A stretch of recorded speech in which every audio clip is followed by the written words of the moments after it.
Still the whole world could.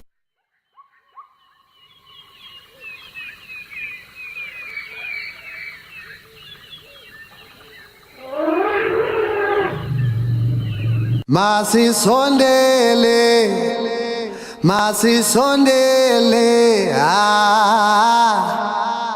phila noxolo yelele. Subhanallah walhamdulillah, la ilaha illallah wallahu akbar. Subhanallah walhamdulillah, la ilaha illallah wallahu akbar. You can say it once or 100 times or more. Assalamu alaikum. Welcome to School Matters with me, Sumaya Khan. Alhamdulillah, this very, very cold Tuesday evening. But alhamdulillah, all of us are well. Asif, I heard something that Japan had an earthquake. So we should make shukr and thank the Almighty that we are still safe. We're complaining about the cold. Well, I think Durbanites, we take out our jackets, we take out our beanies, and we really, really complain. Well, let's go back to School Matters. This evening, we're tackling one of the biggest challenges facing South African education, and that is literacy. We often hear the saying, children are the future. But the real question is, how can they build the future if they can't confidently read? Reading is more than just sounding of words on a page.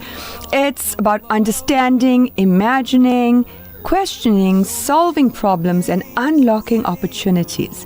Yet, too many South Africans answer the questions why our children are struggling to read for meaning, and that's a challenge that affects all of us.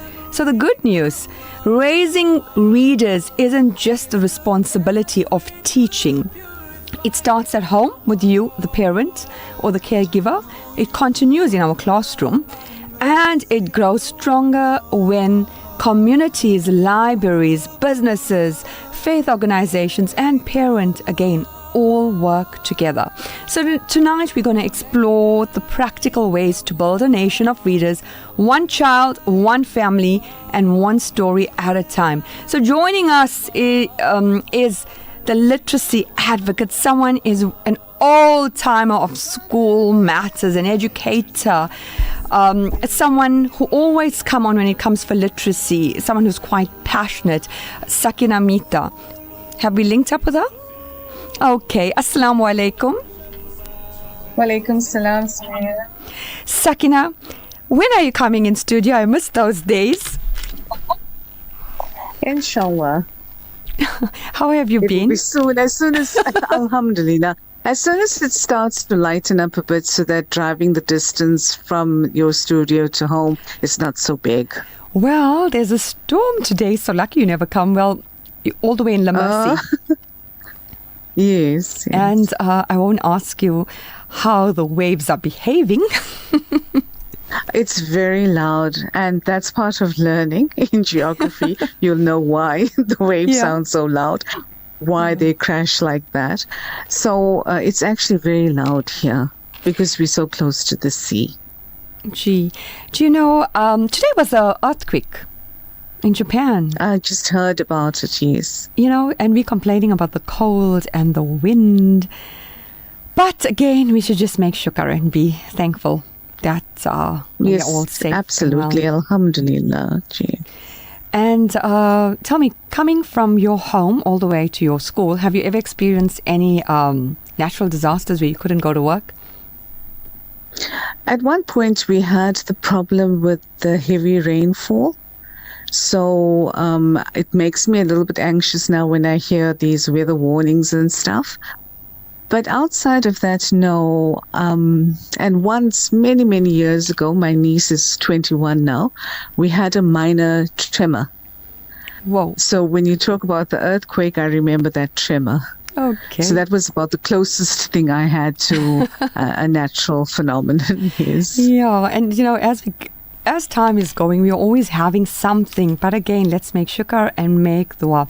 I love the topic beyond the classroom, raising readers together, the role of parents, schools and communities in literacy. This is such a great topic. And you've been involved. You are an educator for the last, I'll say, like almost 30 years. Almost.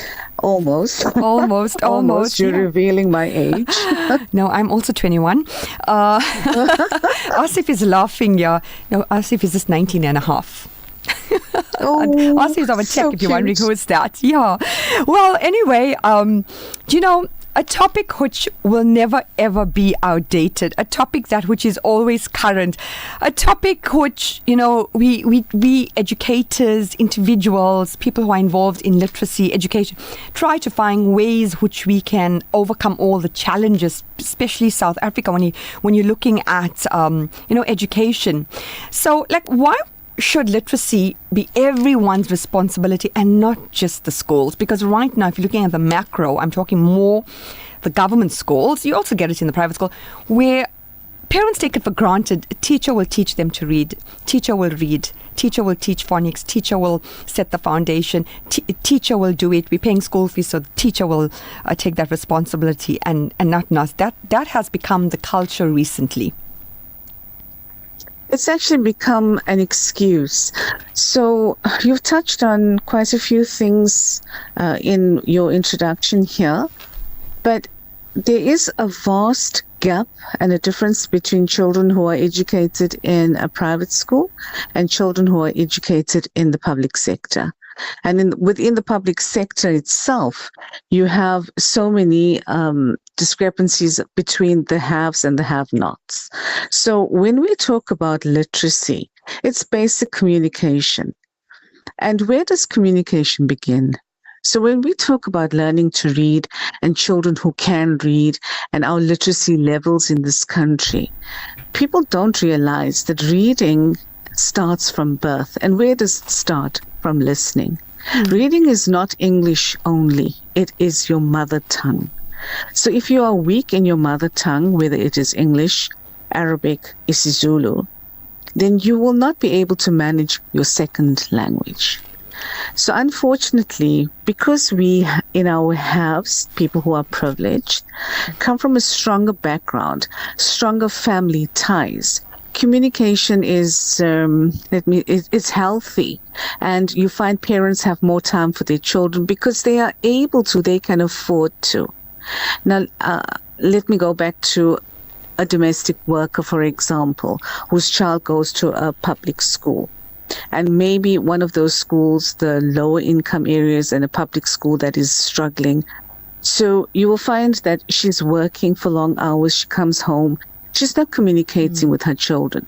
When she's having her baby, she's busy, she's working, she's tired. So she's not even giving that baby enough. So even when, as a mother, you are talking to your child that is forming as a baby, when after you've given birth and you're cooing and you're chatting to your baby and stuff, it's already developing listening skills. And because children who are neglected, and I use that very strongly, children who are neglected, who are not spoken to, and who do not speak to others, their parents, their families.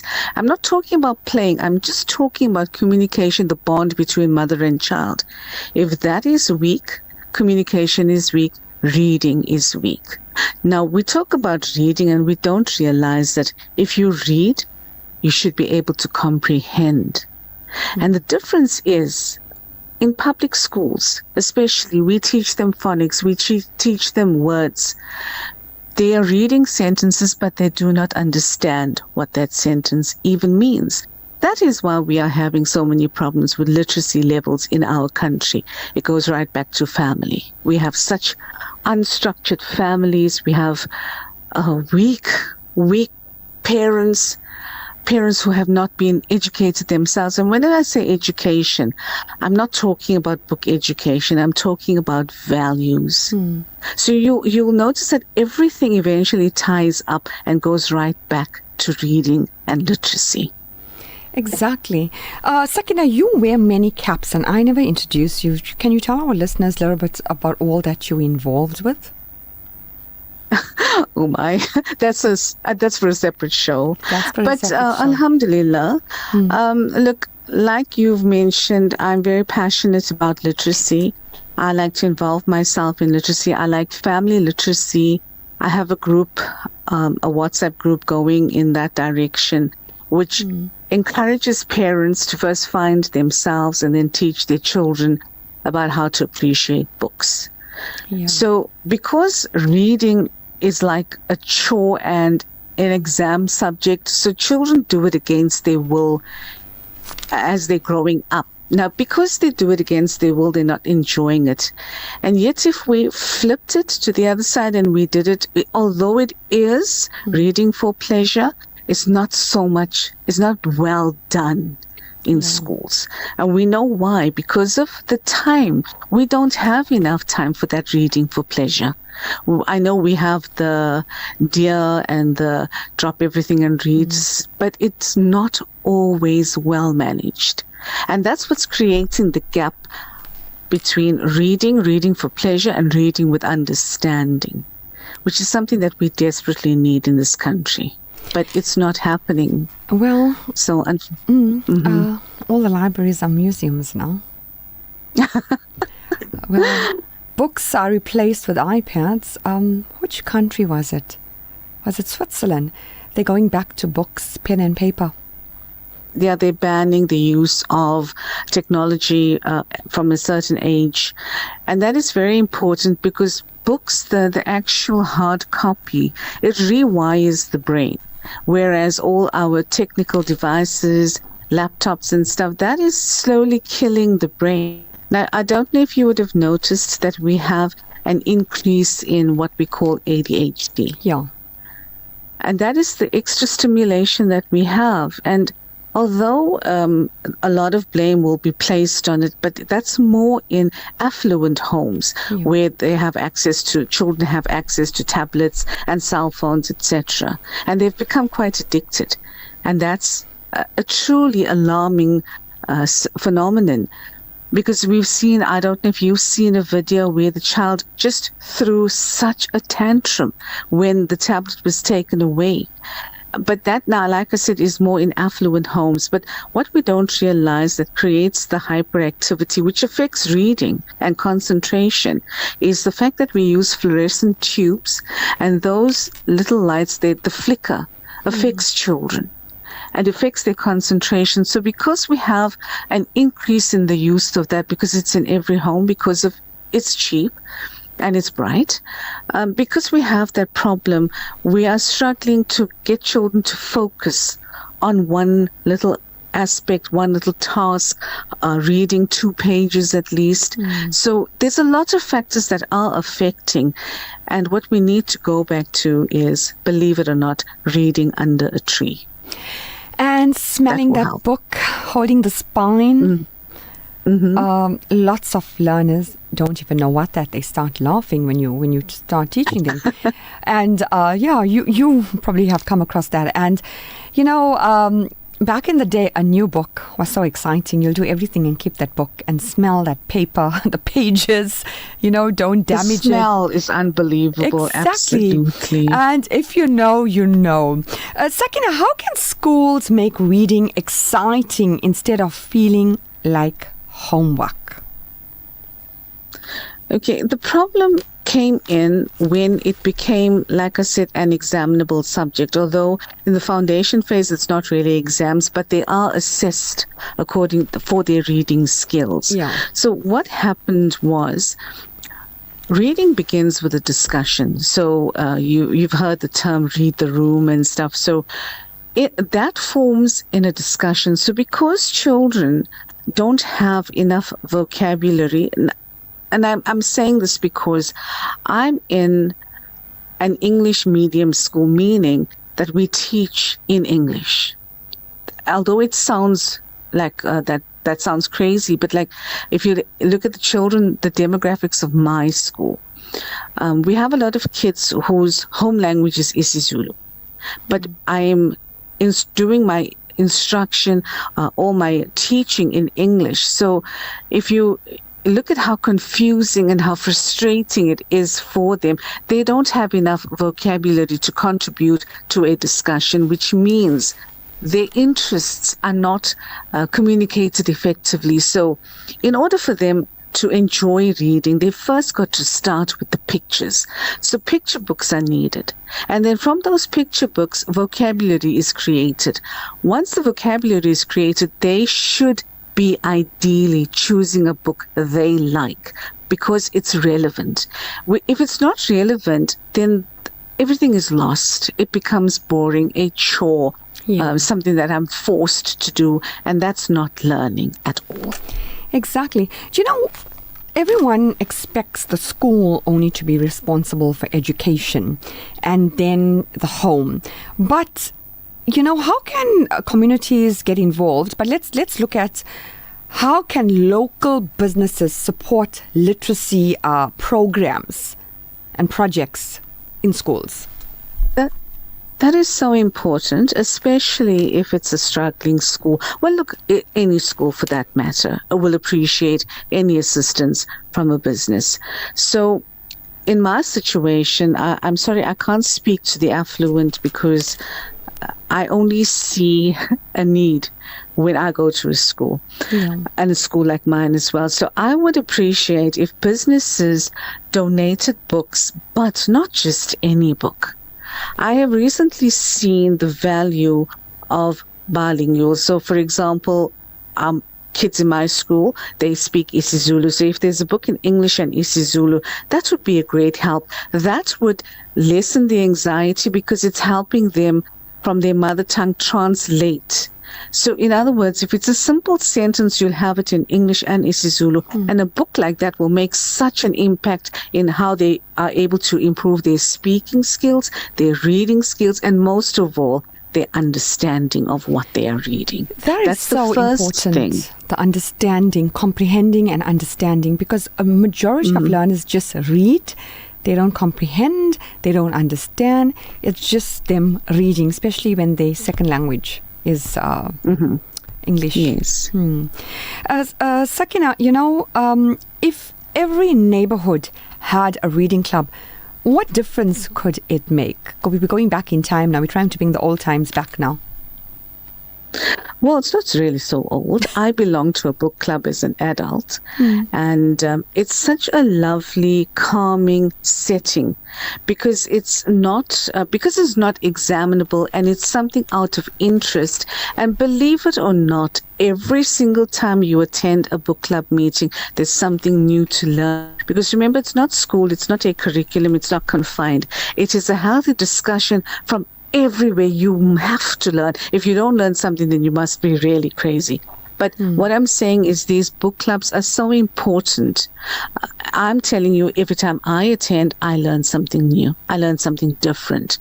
I've heard something that impacts me in some way. So if it's doing that to me, even though I'm an avid reader, imagine what it would do to a child who's still developing in their brain, in their understanding, in their reasoning, in their thinking. Gosh, it's such a beautiful and such a needed thing. Exactly. You know, the harsh reality, and the reality is, we're not going to flower it. Majority of government schools, they lack teachers. There's posts are not being filled. There's not enough time. We do not have that privilege of having a librarian as such, and if you do have educators are volunteering and taking over that, then alhamdulillah, that's really good. But when you think about it, educators try, but we do not have that support, you know, the root support, like where you could borrow books from a school library. Not all schools have that. They don't, but I must also be honest. I know that we've had sponsorships of mobile libraries. I'm not sure if I'm allowed to, because it will be like advertising for that company. But I'm just going to say that there has been support in a small way by the mobile library being sponsored to a school. But I'm just going to take a few steps backwards before I go straight back into that again. You know, people must understand when it comes from home. Yeah. The need and the want to read is developed from birth to come the age to school, which is between 5 and 6 years old. So if a child comes from a home where there's no reading taking place, when a child comes from a home where there's no interaction, you know that reading even takes place when you take your child shopping. Reading takes place when you take your child from home to school. Now, these things don't happen in most cases of homes in, let's just say Durban, for example. So that is where children don't know. Reading is not a natural thing. It has to be developed. And if it's not developed as a part of growing up, as a part of life, then it becomes like a problem. Exactly. So that is why we're not getting that love for reading and that want to understand. And I'm going to tell you now, I'll give you one example. There is a kid in my class. He's from a lower income area in Durban, very close to school. And as a result, his family has very stunted, limited outlook in life. I'm saying their vocabulary also is limited. So sometimes there's slang used in his home. There's obviously bad language. And he kind of repeats that and stuff. But the difference is this child is so intelligent. He picks up so fast. He is the only child, if I teach a word today, tomorrow he will remember it, which means he's got such potential. Now, the only problem is because he comes from a place that does not value books, his growth is not going to be so great unless I push him. Now, because I've made reading exciting and I get so excited when he remembered the word and stuff, he's pushing himself, which means he will uplift himself from that low environment, from that stunted environment into learning something new. And you must know, I don't think that technology is all that bad because I do it myself. For example, I would like to teach children this habit. If they see this, for example, this cup in front of you, and there's something different on the cup, pick up your phone and Google, why is this on the cup? What does it mean? That is learning. That is reading. It's not only just in a book. People don't realize, and they feel that, oh, reading is only done at school, and a child who always reads is a bookworm. No. You have to keep reading. That is why they say Ikra, from the cradle to the grave. Honestly, it is such an important phenomenon, really. It is. We have messages coming through. We have a message. We have quite a few. This is my view. Teacher training colleges have closed. So teachers are not getting trained how to teach phonics, reading. Our current new educators are studying at universities and studying more for high schools. But the teacher training colleges have to come back if you expect to have confident, capable educators when it comes to reading and setting the foundation. I agree with that. I agree with this as well, but we can't dwell and let that be a stumbling block and not move past it. Now, there's two things to it. The Department of Education has sent teachers for further training, but it's 1 day or 2 hours, and they expect a miracle from that. That's the first mistake. The second mistake is the younger teachers coming in, have they enjoyed, younger teachers meaning very young, meaning that they did not do the training and the learning and the kind of schooling I had when I was in school. So that cycle and that gap is very, very wide. Now, we also have students coming in and then they are assigned to a mentor. The problem there also is mentor teachers don't have the time to train the student and teach their children. So it is a critical problem that goes right back to, like you say, government who closed down the teacher colleges because they say it was because of money and stuff. And it's getting worse. Our province alone is in so much of debt. I sometimes wonder whether we will still have jobs in 5 years. I don't wish for that. May Allah protect us. But it's very, very critical. And you must understand that because their literacy levels are so low, that is why our department did not move themselves further up. I know this is a harsh criticism, but people must understand that because we did not show and appreciate and value reading, we are moving backwards further and further every day. Exactly. Sakhina, I'm putting you on the spot. You are from the training college? Yes. Springfield Training College. So, a lot of old educators who are teaching for like maybe 20, 30, 40 years, I think even management and principals, they value you guys because you got the hardcore, if you were a foundation phase, am I correct? Arts and crafts, fine motor skills, you all did things. Now it's not like that. I mean, there are so many, another message came through, a kind of a harsh one.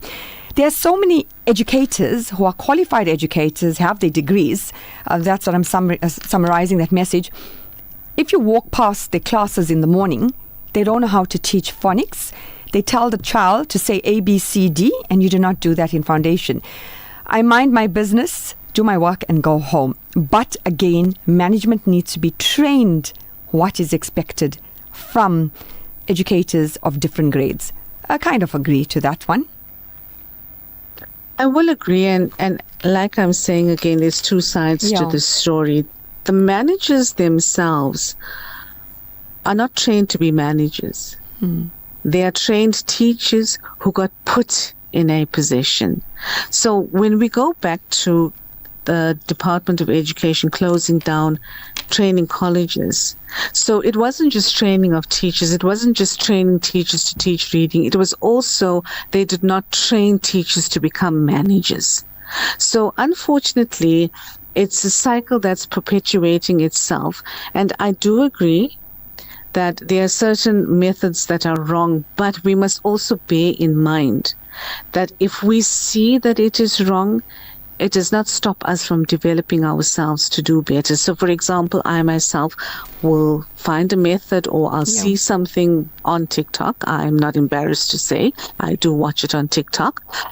If I see something and I find that it may just work or it is working, I will implement it because I cannot keep waiting for somebody else to come and teach me and show me what to do. Part of your education means you've got to teach yourself and make something of it. And if you do that, you will find your children will pick up on that, and they will themselves become leaders of themselves and pick up by themselves because they find it exciting. It's basically, I understand what the commenter has said, but like I'm saying also, don't be bound and limited because that's the situation in our country. We can't stay down. We must pick ourselves up too. Alhamdulillah, that is so true. We all of us are learning. No one's perfect, so we all of us need to try, have workshops, have seminars, have little small quick meetings where you can teach. We'll be taking a short ad break, Sakhina, and then we'll continue. We have a very last minute, unplanned, quick interview. So I'm going to try to do justice to that. So our tech is trying to link us up. And inshallah, we will definitely continue our topic after that. Inshallah.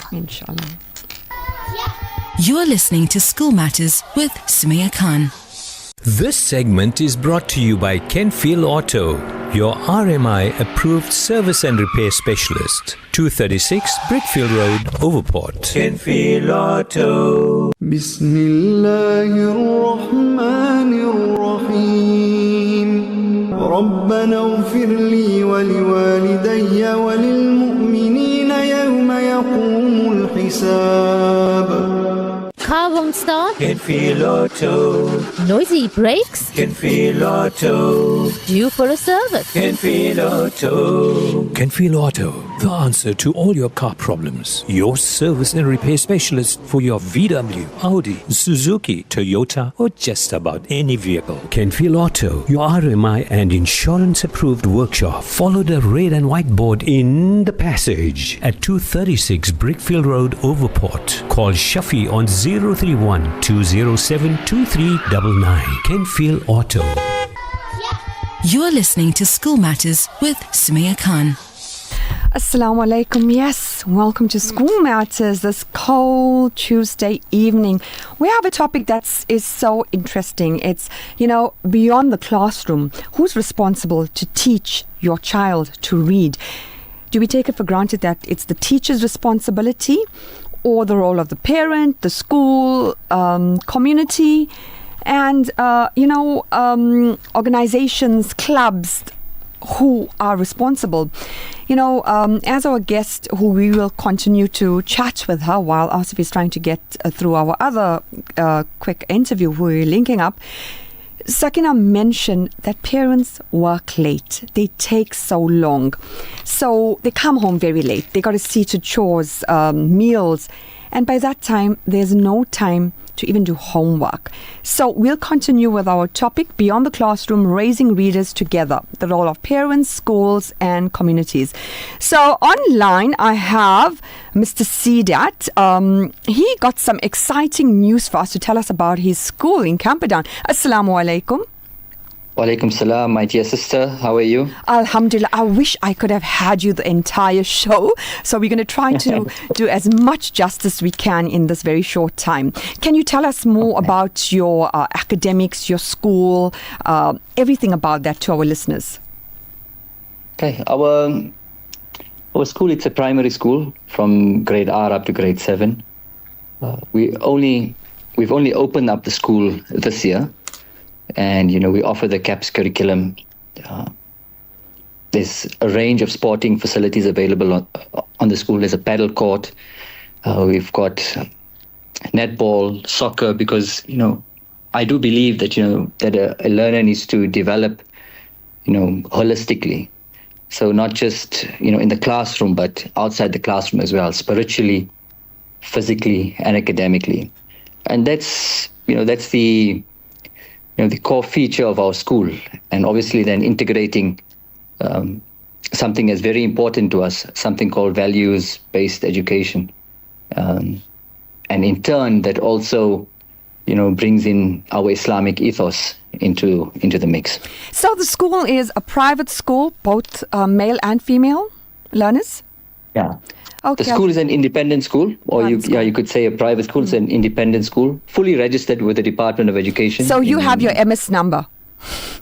We've got, that's a question that many people ask. Alhamdulillah, we received our MS number. Yeah. So we started the process of registering the school last year, March, and Alhamdulillah, it was completed at the beginning of this year. With the Department of Education, they were quite helpful in ensuring that we receive our accreditation with them.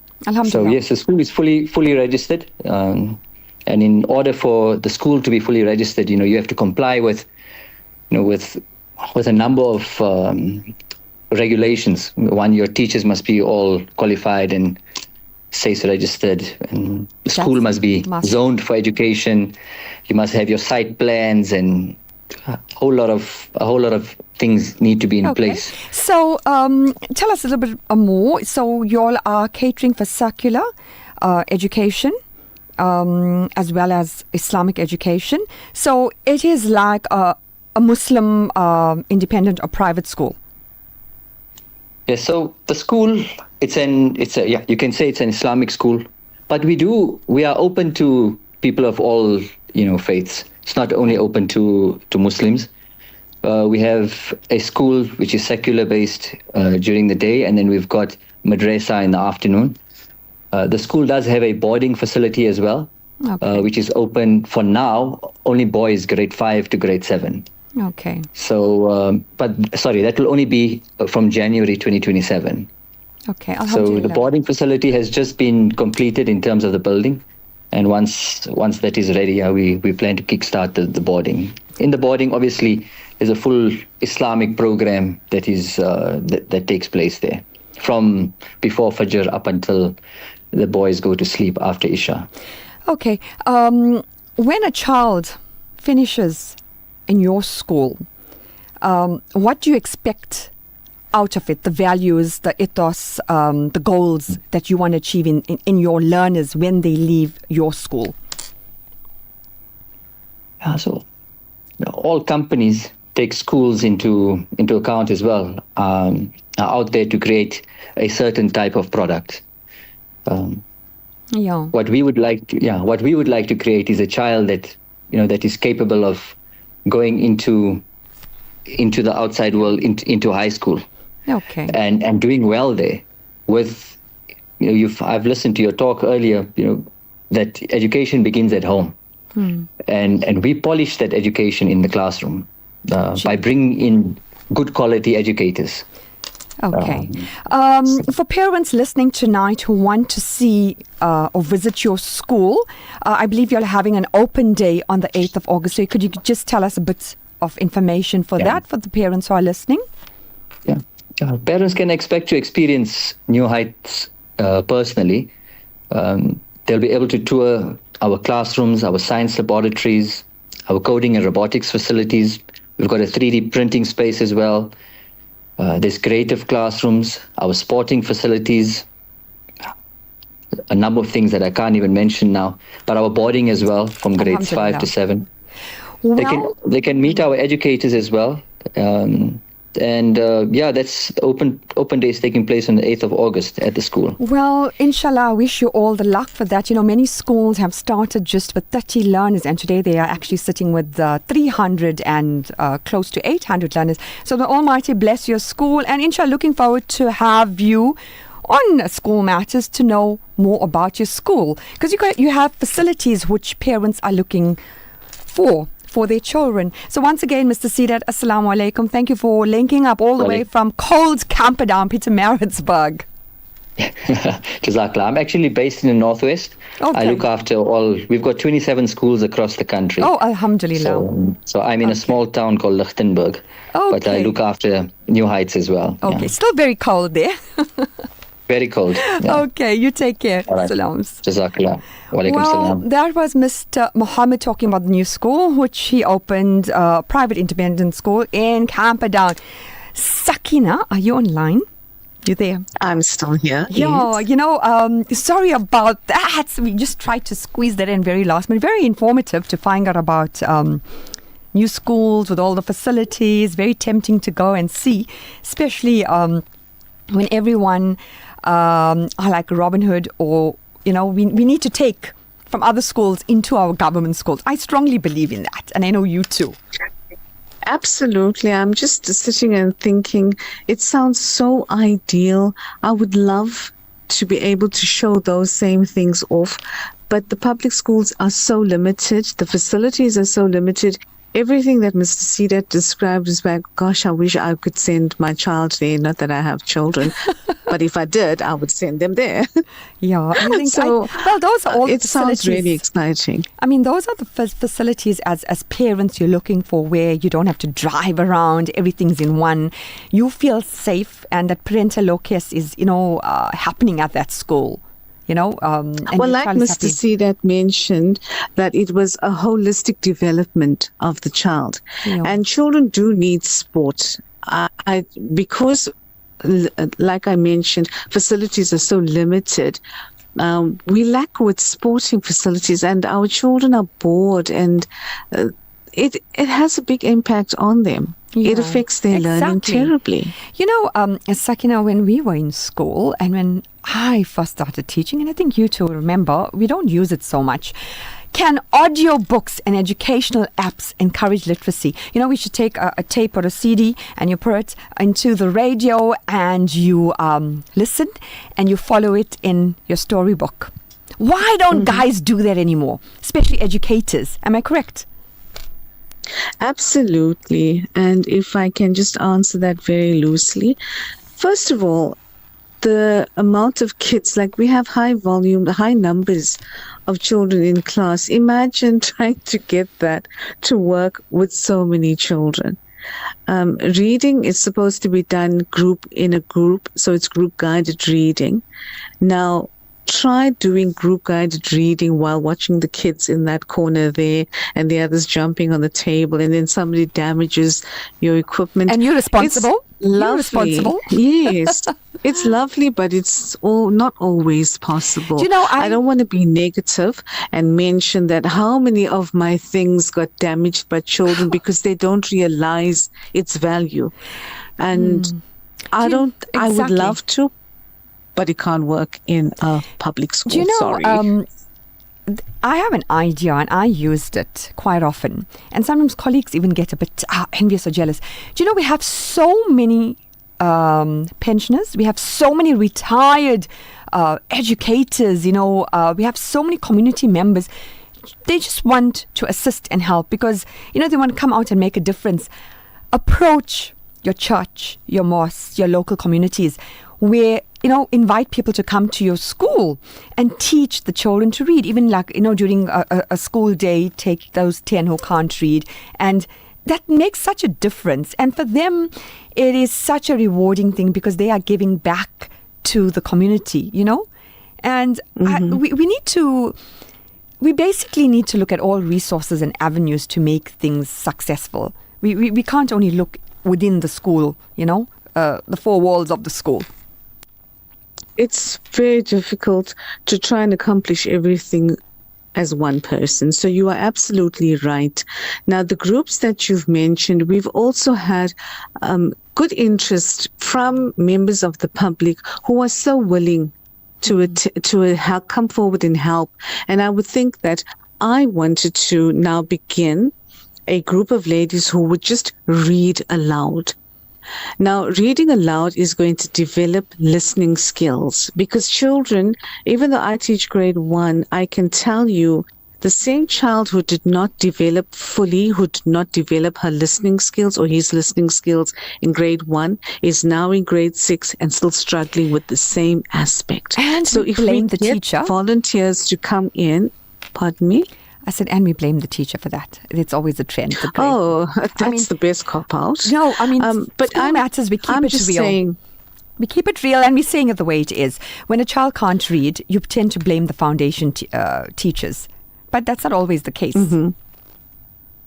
I've actually grown a thick skin against that because as much as we try, because children don't come with those listening skills developed, I spend most of my day, sit down, stop that, listen, I'm talking. Pay attention, look at me, I'm talking. So those are some of the challenges. But having outside volunteers to come in just to read to children is so important. And so that group exactly. And when these learners go with somebody who's not an educator from the school, they tend to look at them differently. They are used to the educators who they normally have, where we're constantly disciplining them, we're trying to teach a classroom. And it works out sometimes because they want to impress the person who's coming out to teach you to read. Because they're forming a connection. And believe it or not, even though the child is in grade 1 or in grade 6, they still need connection. They still need that emotional stability because children learn from their emotions. And reading is part of that. Sakina, if you could change just one thing about literacy in South Africa, what would it be? Coming from your passion, from an educator, from an individual who just loves reading. Honestly, I would go back and I will teach parents how to be parents. That's what I would start with.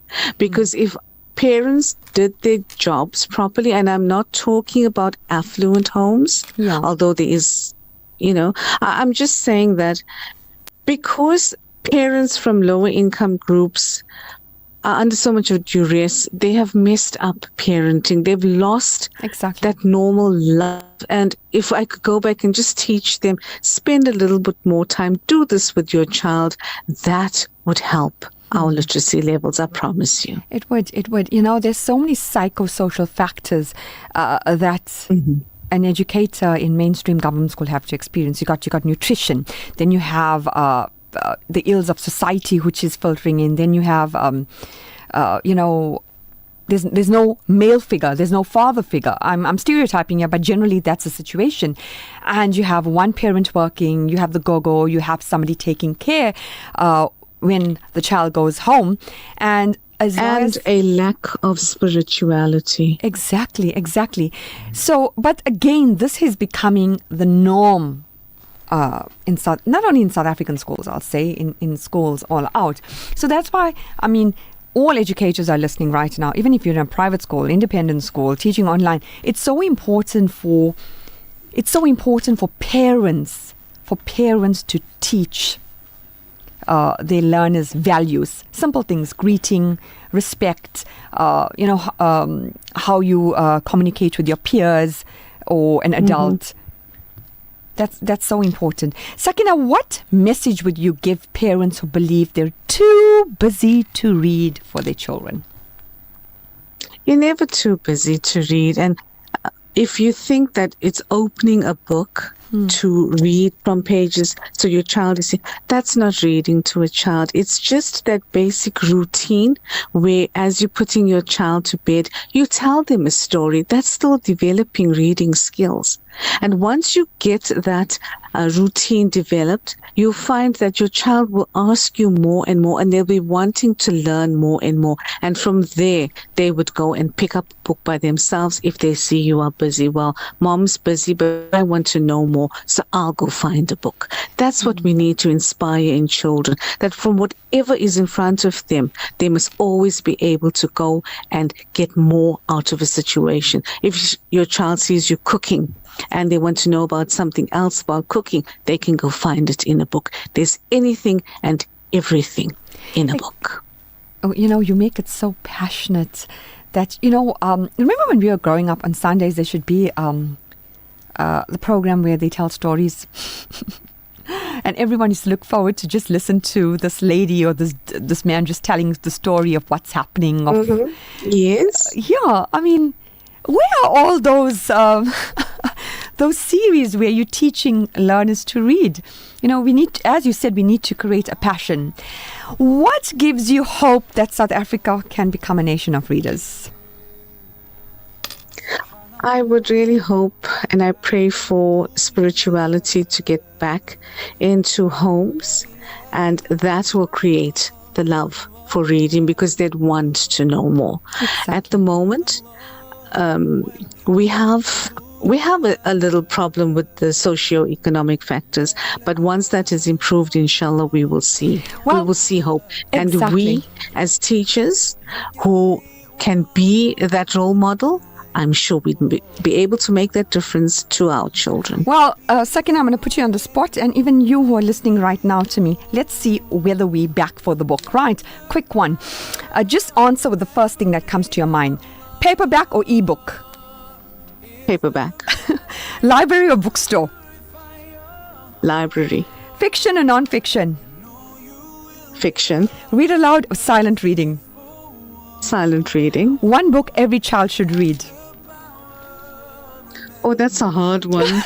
There's so many books. A book stand for? Sorry, I can't. One word that describes literacy?